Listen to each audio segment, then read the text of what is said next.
with Jimmy B on ESPN 620. We're fresh off of the Masters, which did some unbelievable numbers. 12.7 in the final round. That's millions, which is the golf's best since 2018. It peaked at almost 20 million, which is a figure that's higher than an NFL regular season average last year. That says a lot. And joining us now to talk a little bit about that and everything else sports related in the business side is Rick Horrow. How are we doing today, Rick? Happy good Friday to you. Much, much, much better. Good Friday to you. I had some business meetings today, and then I knew we were going to do this, and this was really important. I know we normally do Thursday, but I am in South Florida, ready for some Easter stuff, and I'm saying, man, I got to either call in sick or whatever because my boy, Ian Happ, is batting with the bases loaded. Thank God the game is basically out of reach, wouldn't you say? What? No, you're not supposed to talk about that now. We're talking about Masters, not the fact that Cubs are 6-1 up and your reliever can't pitch his way out of a paper bag. But I digress. So if you're going to go there, Rick Horrow from South Florida, didn't you just get swept by the Arizona Diamondbacks in your backyard, the Miami Marlins, no, the team that you helped bring to Florida? No.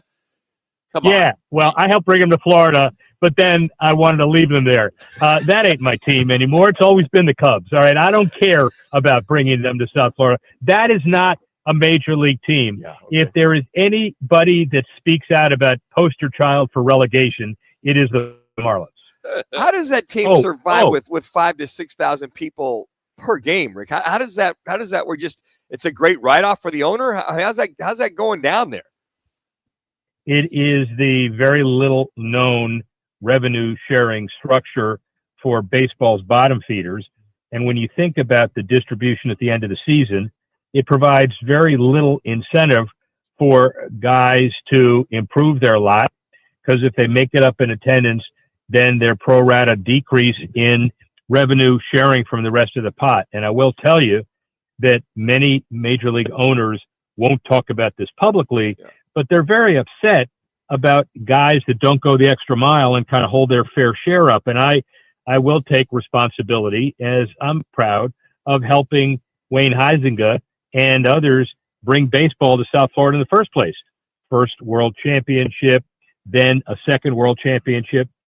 At the end of the day, though, you got a stadium that nobody goes to and very little financial incentive to do any better.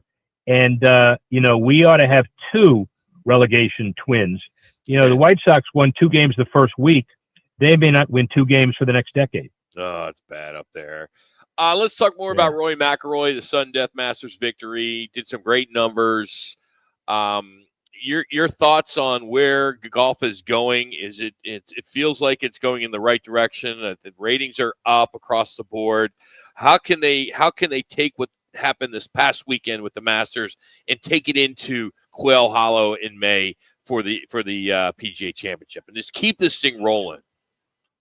Well, the rolling a lot depends on the fields, and it is fun to see signature events back to back. Masters, one of the granddaddy of signature events. Then we got the RBC, and it's fun to see a leaderboard with people you recognize, and also people you get used to the LIV players and the Masters players. They don't have to like each other, but they play side by side. It's interesting. I interviewed Mark Miles yesterday for my stuff, and he's relevant because you remember he's now the head of Indianapolis Motor Speedway, and he's really important as we get to the 500. He remembers the problems with the ATP. He was the head of the ATP for years. He remembers the issues with CART and IndyCar. Remember, that was 30 years ago, but that almost blew the sports up. We knew the WNBA, the ABA and the NBA, that ended harmoniously after a while. So it's not good for the sport in general if we have 2 diluting tours. And I guess the biggest takeaway is let's just hope the personalities aside, the Justice Department helps put this all together. So by next year, we don't have to worry about live versus non-live. So Rick, what's the main issue for the merger? I mean, is it just going to be button heads for the next 10 years? And are any sponsors backing away from Liv at any particular time, or is it still copacetic with the tournaments they're playing? Well, the backing away from Liv would have been the sports washing, Saudi money shouldn't be involved. That's not gone, but that's not a reason that sponsors are choosing not to get involved. The biggest thing now is a sponsor is going to be very concerned about signing a multi-year commitment, frankly, with either tour until this is solved. And once it is solved, I think you're going to see a cascade of long-term blue-chip sponsors coming to the entity, whatever the entity is called. Rick, the Masters, they ban phones. The PGA Championship, the U.S. Open, the Open Championship, they allow phones. They do have some restrictions. Do you feel that that's a good thing that the Masters does that? And should the other three majors follow suit? I think it's a lot of fun, by the way, to be there and watch the idiots. There are classic definitions of idiots. The first one is the people who spend $600, $700 of Masters stuff, buy it relatively early, realize they can't check it because those areas are all filled, yep. And they're the ones that are carrying like 45 bags on the golf course. Yeah. The second idiot, and it could be male or female, I'm not going to distinguish, but any human that wears high heels on Augusta National, that's the second idiot. Yeah. And the third idiot is, the idiot that comes in and says, I'm going to meet you around the oak tree. Oh, let's say maybe 12:30, maybe 1, maybe 2. And then, nobody's sure. And everybody's walking around aimlessly because you can't rendezvous if you have no phones. That's the third idiot. So, yeah, I agree that, it's one of those differences that people see between this major and others. And my answer as a veteran Masters attendee, just suck it up and get over it and just, figure it out. It's not the end of the world. Speaking of sucking it up, it looks like Rory, what did you get, about $4.2 million reference to his earnings.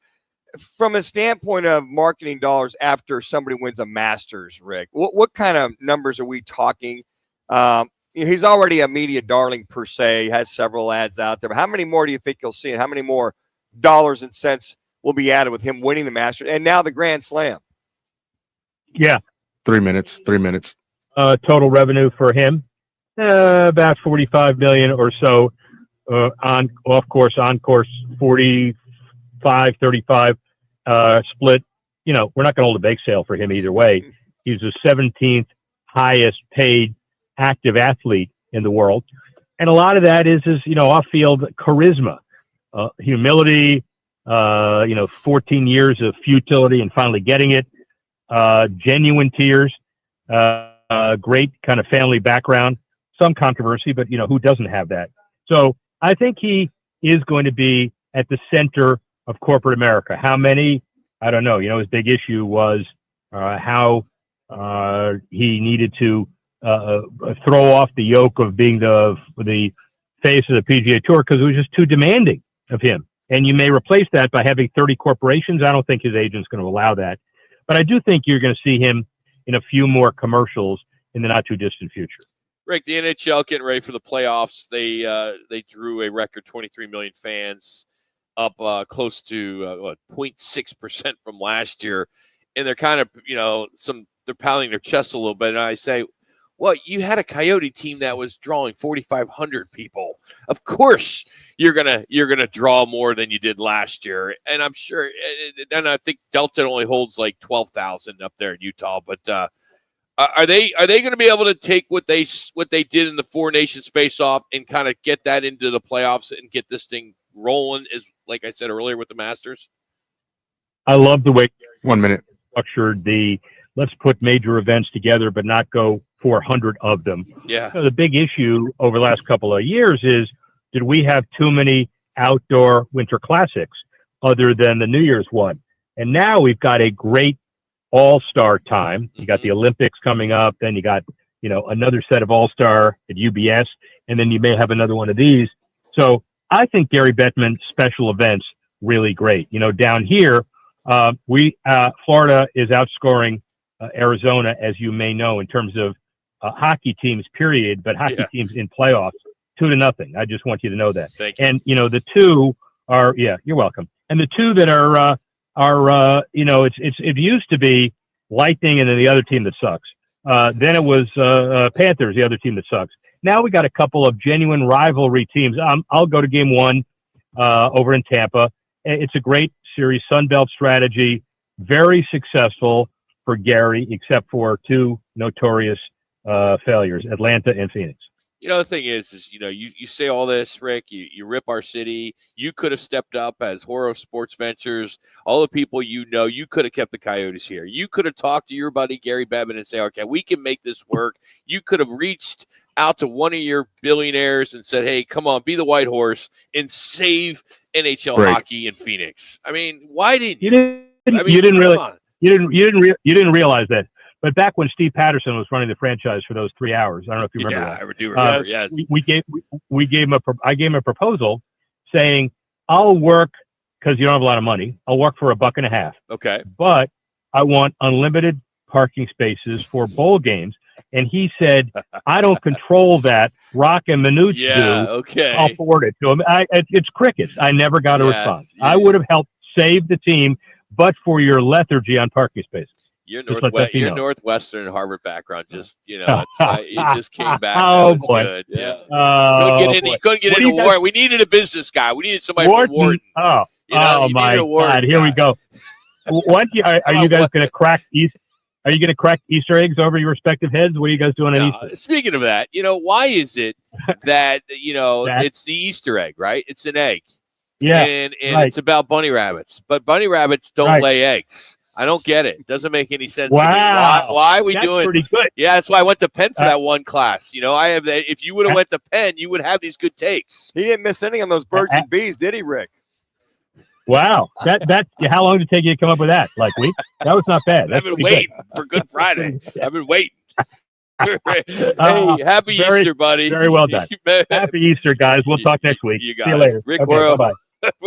Check him out at Rick Horrow on X. He's brought to you today by All City Towing. Join the team at the largest towing company in the state, and that is All City Towing.